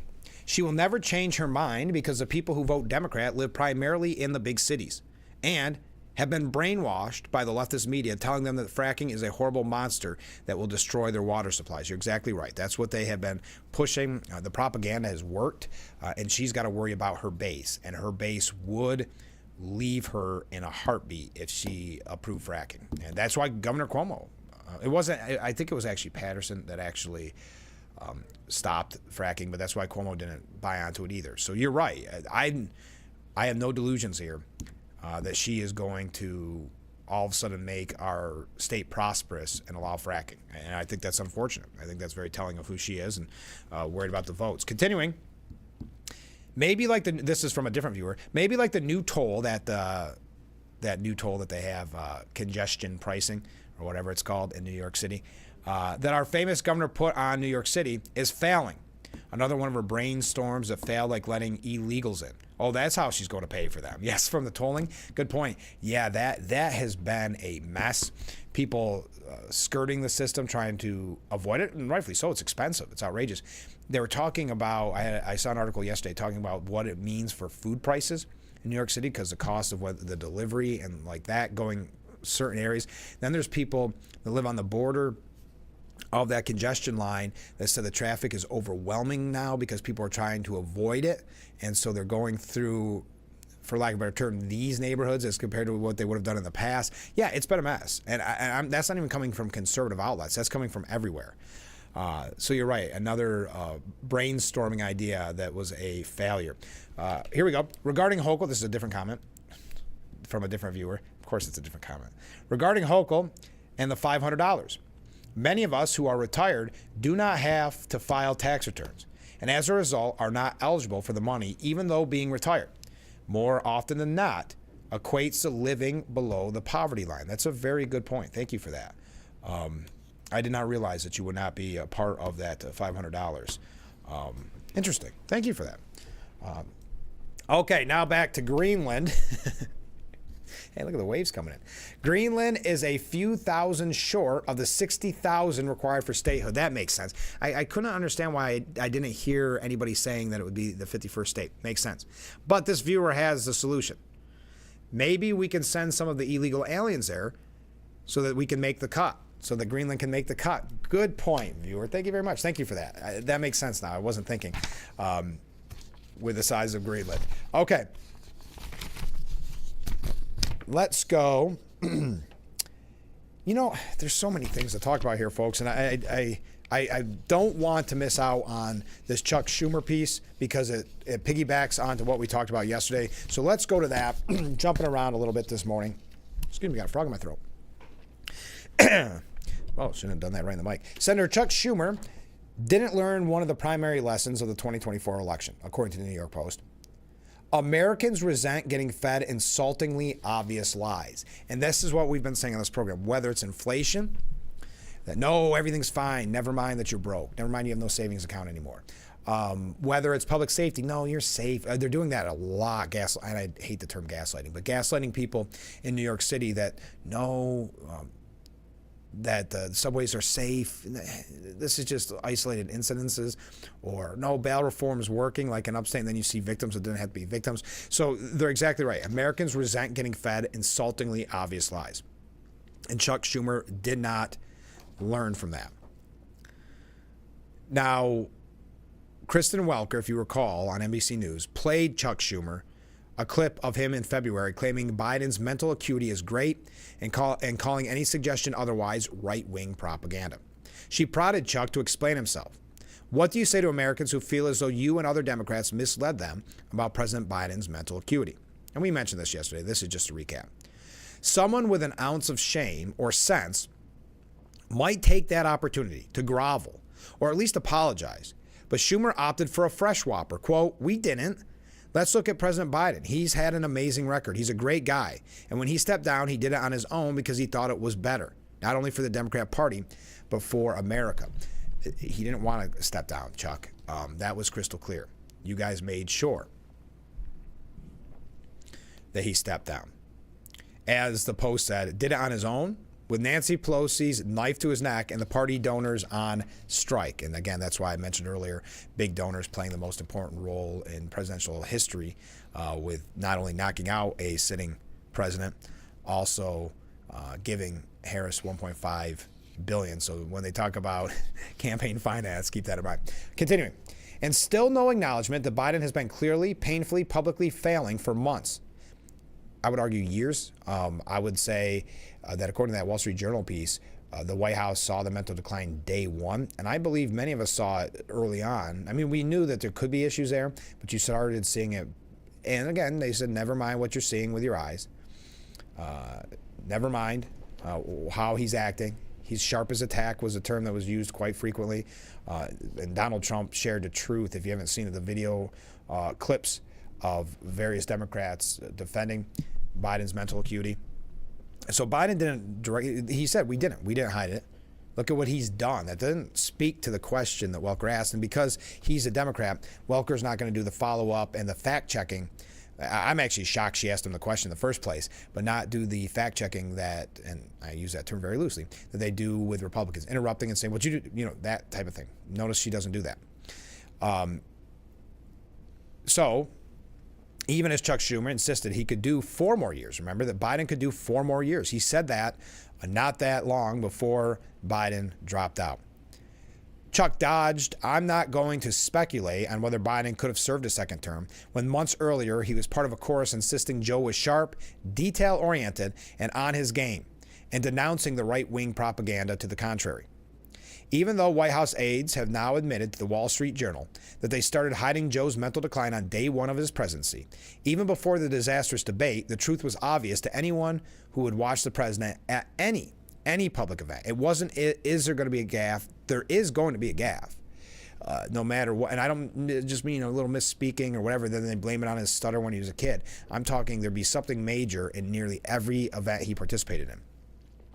Yes, Chuck, in private, reportedly told Joe to drop out of the race in July, but he's still in public denial. It's one thing for Schumer to drone on now about all the wonderful things the president achieved. Another to pretend he wasn't part of this obscene cover-up. I think one of the biggest scandals, you've heard me say this on the program numerous times, I think one of the biggest scandals in presidential history, covering up this mental decline. And think of all that was done during this administration to the detriment of this country that shouldn't have been done if they would have reported on the truth. And that's reporting on the truth of his mental decline, but also reporting on the truth of the Hunter Biden laptop that was censored weeks before the election of 2020. But continuing, he met face-to-face with Biden, meaning Chuck Schumer, throughout, as he had with past presidents. One way or another, he had to realize the truth, but chose to play along with the lies. Schumer's not scrambling to salvage Biden's legacy, but his own image. And that's the point here. Nancy Pelosi, too, she was very cocky when they asked her about it. If she helped oust him, helped with the coup, and she said, I did what I had to do. And she was kind of proud of it, right? And she was patting herself on the back and acting like the godfather, or as John Fetterman called her, godmother, whatever. Acting like she was this tough. And she likes that reputation. But then when it backfired and Harris lost, now it's, well, Biden should have got out earlier. Well, you propped him up for 3.5 years. You told us that if we believe what we saw with our own eyes, that was propaganda, that you're not that smart, you don't get it, he's sharp as a tack, you're not behind closed doors with him. You ever notice that with Democrats? It's always, well, Hillary Clinton's funny behind closed doors. You might not see it, but she's hilarious. They said the same thing about Harris. Very personable, very likable Harris and Hillary behind closed doors. And Biden behind closed doors, just great. So what they are doing here is not trying to help Biden with his legacy. They could care less about that anymore. As a matter of fact, they've done quite a few things to hurt even more. But they're trying to protect their own legacy, their own image. By trying to repeddle a fantasy that fell apart months ago, Chuck's only proving that he and his party still can't be trusted. That he and his party did not learn from November. They did not do the soul searching. We're going to talk about that legacy, though, of Biden here in just a little bit and some other things that we want to talk about. We'll talk about the Trump administration, incoming administration as well. Yesterday, of course, was the certification of election. I'd love to hear your thoughts on that. We posed a question this morning. Do you support Trump's push, or do you believe it, that it's true, that he really wants it, to get Greenland? I'd love to hear from you on that as well. Stay with us. We'll be right back with Frankly Speaking here on WYDC TV. Big Fox will be right back.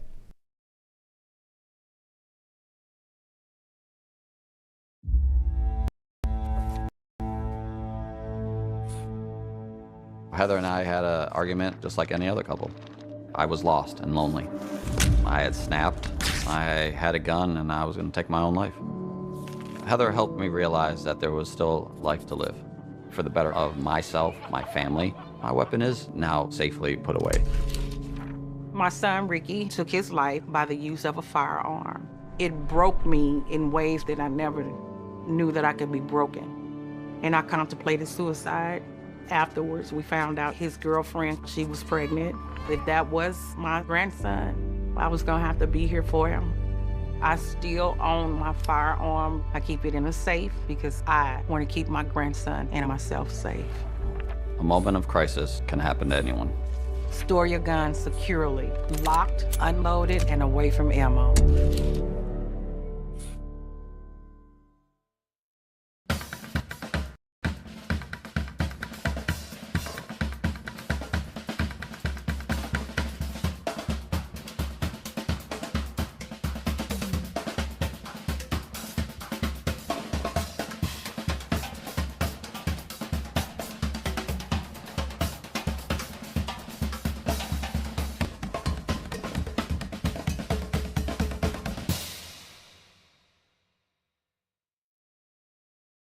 The Big Fox website is here now. WYDCTV.com. Local and national news that keeps you informed and involved. WYDCTV.com. Today's weather up to date and in your town. WYDCTV.com. Sports news, local events, and health stories that affect you. WYDCTV.com. The Big Fox website. Your news here now. WYDCTV.com.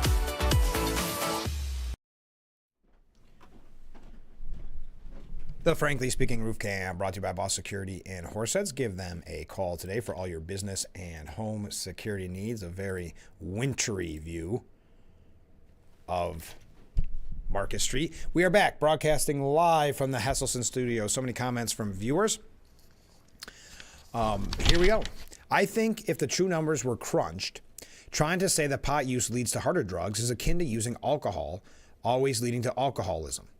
The majority of people that own guns don't ever kill anyone. I think it all comes down to a political agenda. Fair enough point. Fair enough point. Thank you very much. Next up, good morning, Frank. Well, good morning. In my opinion, the left are doing everything in their power to bring this country to its knees and bankrupt us more than we already are. Spend, spend, spend. On their way out the door, they sure are right now. That's for sure. That's why it's comforting to know that we have White House and the House and the Senate controlled by Republicans very soon. Our governor is trying to stay relevant, and I think she needs to be ousted in 26. Yes, she is trying to stay relevant. I don't think if it were to stand today, I'm not sure Richie Torres wouldn't beat her in that primary. I mean, and there's still plenty of time for him to continue to run on public safety. Now, do I think if he gets in there that he's going to be a public safety advocate, that he's going to be Mr. Conservative because he's a Democrat? No. But I think he could get some votes the way he's running right now. That's for sure. And I think she is nervous. I don't think she's relevant. I think she really wants to be relevant. She wants to be a power broker. She wants to have kind of the quote unquote fame, not the infamy, later infamy, but the fame of Governor Cuomo. And she just doesn't have it. After watching that speech at the DNC, watching her various interviews and the cadence in her speeches, she is not ready for prime time, to use that cliche term. She's not to that level. Okay. Comment from a different viewer. Question. Oh, okay. Can anyone explain one good thing that the great Biden has done for this country? Or that the Democrat Party as a whole has done for this country? And more generally. That's a good point. They say that he was Biden was a very influential, or that's not the right term. What's the word they always use for Biden? A historic president. He's accomplished so much. I don't know. I guess you look at the infrastructure bills, but none of these have really been successful, and all they did is cause inflation, like the Inflation Reduction Act. So I think you raise a good point, but we'll pose that question to the viewers. How's that? Do the viewers have anybody out there want to explain one good thing that the great Biden has done for this country? Okay, next up, comment from a different viewer. I'm so surprised that the Democrats didn't claim Biden was unfit to be president to get the first black female president for a month or so. Michael Goodwin had a point on that yesterday where he said the same thing. That, and it's not, it's not too late, but he said it wouldn't, just to kind of change his legacy, because on his way out the door here, Biden has really butchered his legacy even more so. I don't think there was much to stand on, but they could always throw some legislation that wasn't helpful, but they can twist it, right? But now when you've got the pardon of his son, oh, how about this? Biden administration releases 11 Yemeni detainees with suspected al-Qaeda ties from Guantanamo Bay, including 2 alleged former bin Laden bodyguards. This is a part of the legacy that he's leaving with. But I to that viewer's point, I've been kind of surprised too. I thought they would do it before the election even. Maybe have Biden step down, let her be president, so she would have that power of the incumbency, even though it would only be for a few weeks, few months. 107 days, was it? 107 days, right? It might have meant something, but I'll continue. The Pentagon announced Monday that it has released 11 Yemeni detainees with suspected ties to al-Qaeda from the Guantanamo Bay military prison in Cuba. The detainees, none of whom have been charged with a crime, will be resettled in Oman as the Biden administration moves to wind down operations at the notorious detention facility. Quote, although different processes, each of the Yemeni detainees underwent a thorough intra-agency review by career professionals who unanimously determined all detainees as transfer eligible, consistent with the national security interests of the United States. That's from the Department of Defense.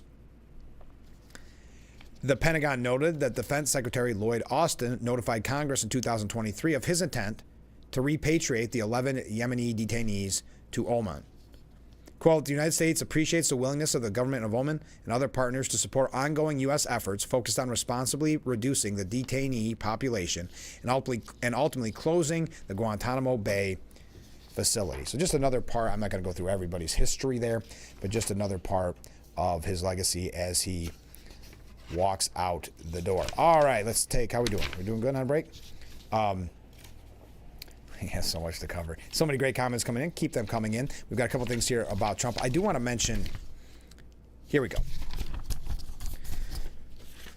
Martin Gurry has a piece of the New York Post. Since we're talking about Biden, we are going to talk about Trump here in a little bit. One last thing on the media probably before we wrap up, if I have a chance today. Martin Gurry says why we must expose the criminal fraud of those behind Biden's disastrous presidency. And the idea is, right, that the president hasn't really been the president because of his mental decline. It's all the people around him, behind the scenes. And that's why some are calling it the end of the Obama era, because it was kind of like Obama's third term with the people that were around Biden. January 20th, we will see the conclusion of the most extraordinary episode in the history of the American presidency.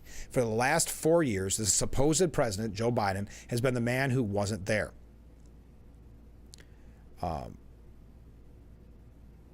Forget Biden's shameful, bloody and historic events. I'm jumping ahead.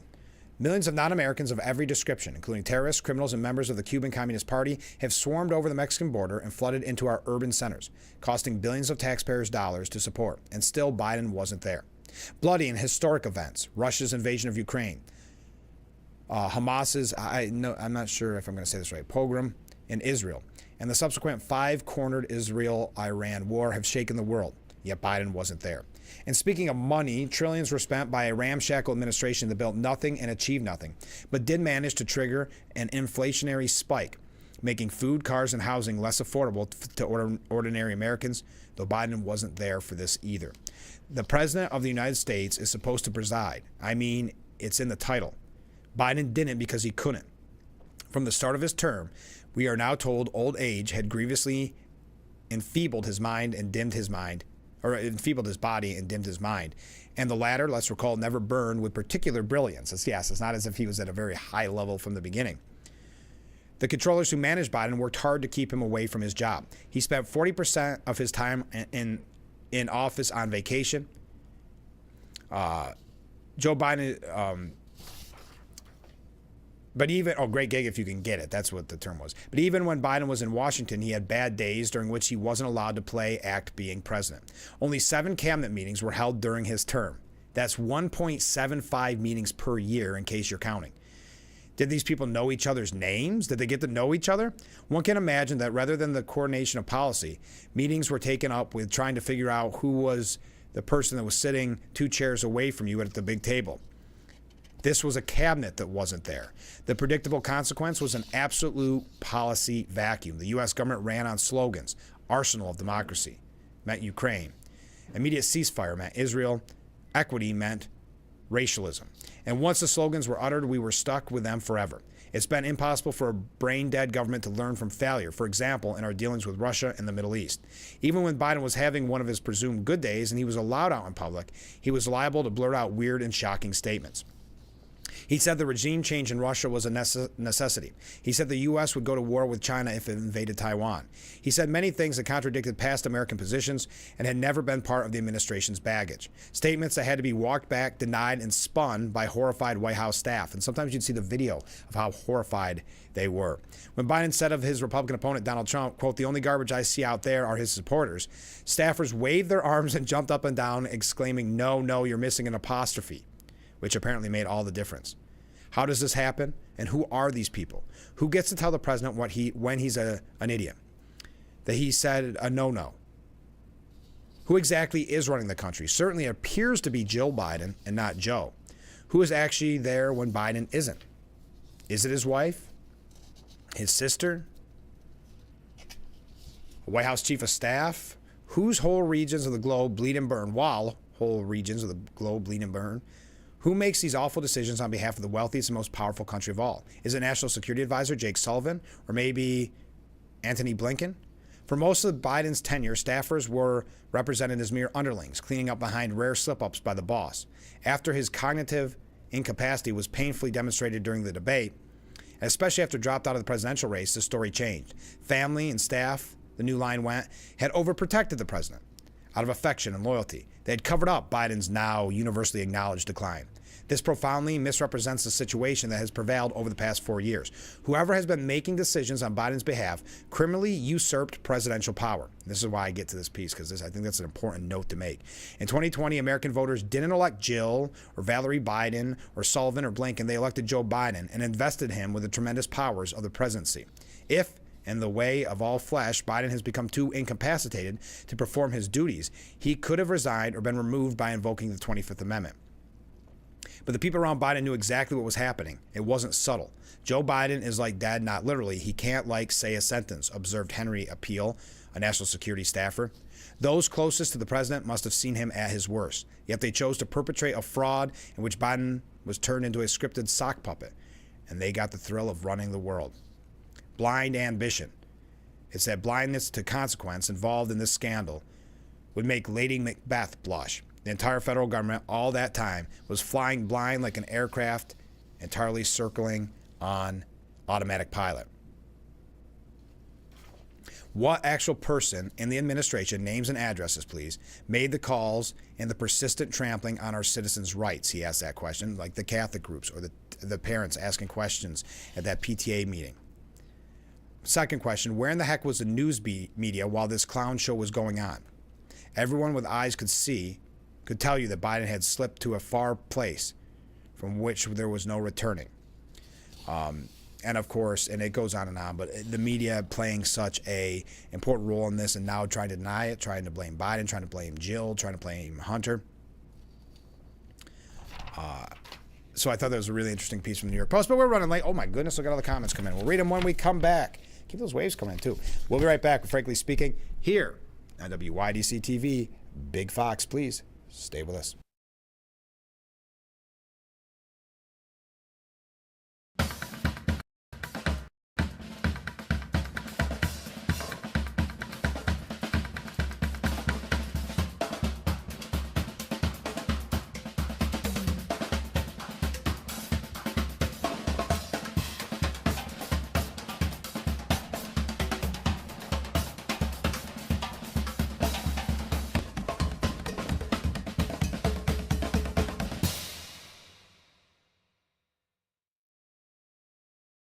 and Missy face off in Why can't we watch DuckTales?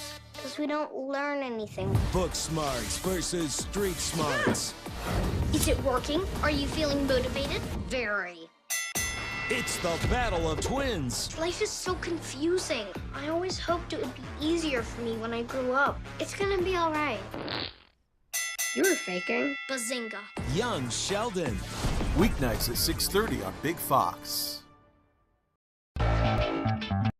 Welcome to Frankly Speaking, talking to the people that affect your life, that affect all of our day-to-day lives. This is something you're not going to get anywhere else. We've got a lot to offer. There'll be a lot of news, local, regional, national, really the things that affect you. And I think you'll be glad that you tuned in. So think of it as radio on TV. Frankly Speaking, live, 2 hours long, starting at 6 a.m. on WYDC TV Big Fox. This is History. The Frankly Speaking Roof Cam, brought to you by Boss Security in Horseheads. Contact them today for all your business and home security needs. It's a chilly morning, and that goes in to our first comment from a viewer. As we broadcast live from the Hesselson studio, this is Frankly Speaking, by the way. Good morning, Frank. Well, hey, good morning. Not sure about other folks. I could sure use some of that global warming this morning. The irony. They want to take away our heat sources because it causes global warming, when if we had global warming, we wouldn't need those heat sources. Maybe there's something to that, but I could too. It is chilly out. Next up, back to New York City. They voted our current governor in as they outnumber the rest of us, the rest of the state. So I wonder how they feel about her now. With that congestion, it's interesting. For us to be talking about an upstate, or for it to be talked about on the national news, which is not out of the realm of possibilities for stuff happening in New York City. But they're talking about it because it is such a disaster that's causing such a disruption in people's lives. And of course, on the back end, the costs to all of this. I can't imagine too many are happy if they're paying that toll on a regular basis. They can't be too happy. And that also goes for, not that they voted for her, but some of the residents of New Jersey. Next up, comment from a different viewer. The one good thing that Biden did was to expose, the question was, what did Biden do? That's what one viewer proposed. What did he do for the country? The one good thing that Biden did was to expose the entire agenda of the left. Hopefully he did it so well that the left won't ever regain power in any meaningful way. And to your point, and that's why I like that piece so much in the New York Post, and it went on a little bit longer than I meant it to. But the idea that what's scary is there's people that usurped presidential power, that became the president without us knowing, without us voting for him. For voting for him or her. Maybe it was Jill. Maybe it was other people in his cabinet. I don't believe it would have been Harris. But they did not think the American people should know about the mental decline of the president, because they were pulling the strings behind the scenes and they liked that power. I think a lot of that was why people are saying it's the end of the Obama era. I think it was a lot of people in the Obama administration pulling those strings. So it was kind of an Obama third term. And that's what we saw. But yes, it is the biggest scandal, arguably, in presidential history, and one that I hope they'll write books about, but I have my doubts. I don't believe that they will. Now, let's talk about the Trump administration for just a moment. I do have one update that I hope to get to on the media. A couple of just quick things about the Trump administration, the incoming Trump administration. Yesterday, of course, the election was certified. We're coming up on the inauguration on the 20th. Again, I pose a question. Are you going to go? Anybody out there going? I'd love to hear from you. Maybe we can work something out where you could send some pictures, something like that. We can put them on the show. But Pete Hegseth and Pam Bondi will be the first Trump cabinet picks to face the Senate confirmation hearings. Lawmakers will grill the 44-year-old Hegseth, and a lot of people have wondered, this will be a good way to start off the confirmations to see how it goes, because Hegseth is an example where, I'm not using the term controversial, that's what the media does, but he's one that many are saying shouldn't be a problem, but the media went in full attack mode, much like Brett Kavanaugh. And that's what they're saying, that some of these hearings are going to be like Brett Kavanaugh on steroids. So this will be a good kind of testing spot to see how it goes with him, to see what to prepare for other cabinet members. I've heard reports that they believe he has the votes, but it is going to be a nasty, brutal confirmation hearing. But they'll grill him and Bondi starting January the 14th. Oh, wow. Judiciary Committee Chairman Chuck Grassley said, "I'm enthused with her work as Attorney General of Florida and what she's done as a prosecutor." This is on Bondi. "I think we're going to find the Justice Department prosecuting and not being used as a political weapon against political enemies. There's one thing that can speed up her nomination. That is a transition team that we're working with on the new Trump administration would get the background investigations and the other paper, particularly the ethics report that we ought to have. We don't have any of that paper yet. I want to get it so I can schedule her hearing for the 14th, he said. So anyway, that was just a quick update. The Pam Bondi and Pete Hegseth first, then Pam Bondi will be the first one up. Now, Hegseth is likely to be the toughest of the Trump picks to be confirmed. Those sources previously told the New York Post that 0 Republicans are knives out for the former Fox News personality in private, despite several expressing reservations publicly. And they've tried to defame him. They tried to attack him. So that's what I'm saying, that that's going to be one of the more difficult ones, and that's why it's important, I think, to start out the gate with that. All right, we got to take a short break. Last break of the program, and then we'll be back wrapping up hour number 2 and wrapping up today's edition of Frankly Speaking. So please stay with us.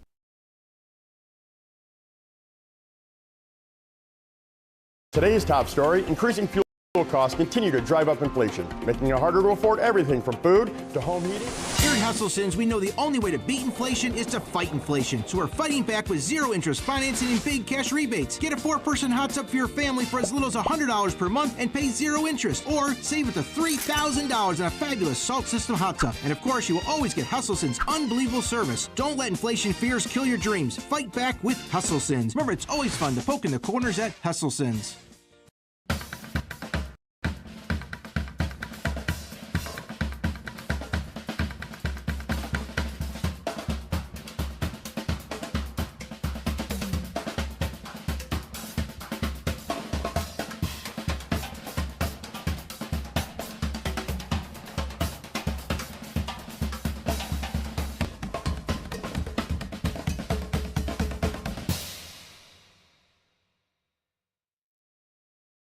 Sheldon and Missy face off in Why can't we watch DuckTales? Because we don't learn anything. Book Smarts versus Street Smarts. Is it working? Are you feeling motivated? Very.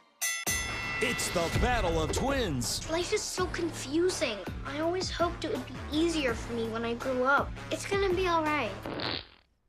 You were faking. Bazinga. Young Sheldon.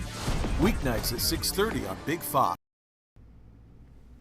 The Frankly Speaking Roof Cam brought to you by Boss Security in Horseheads. Contact them today for all your business and home security needs. Welcome back as we broadcast live from the Hesselson studio, wrapping up today's edition of Frankly Speaking.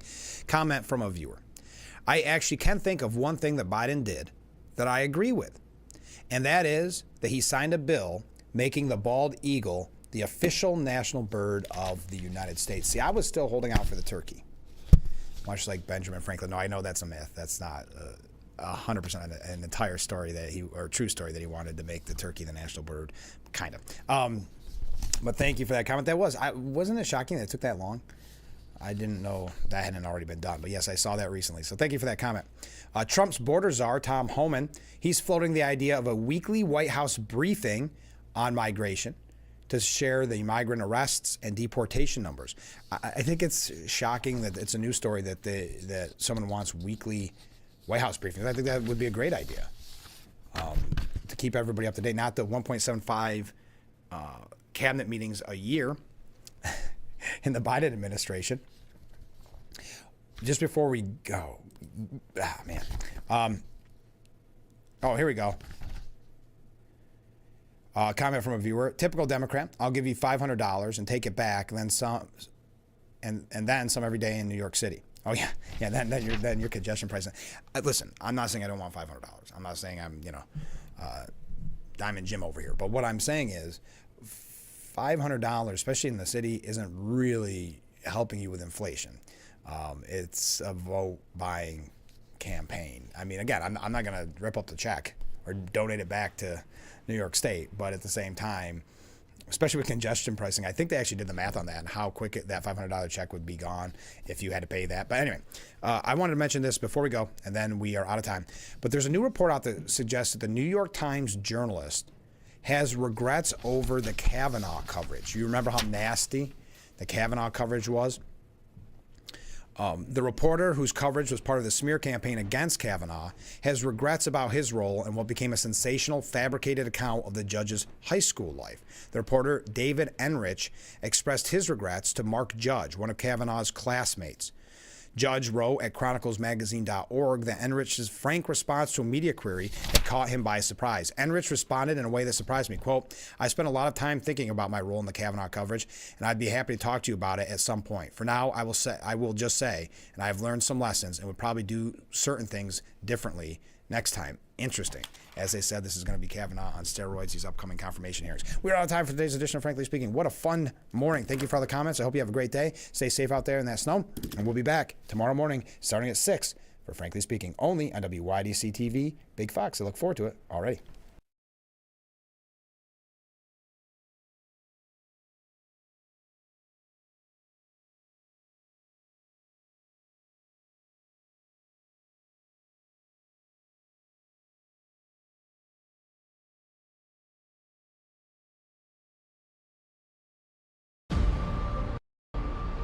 Are you ready for winter in New York State? Ready for thrills like this? Discoveries like this? Views like this? Are you ready to make memories? Plan the perfect trip or have an impromptu getaway. It's time to explore everything that makes New York easy to love. Discover more at iloveny.com.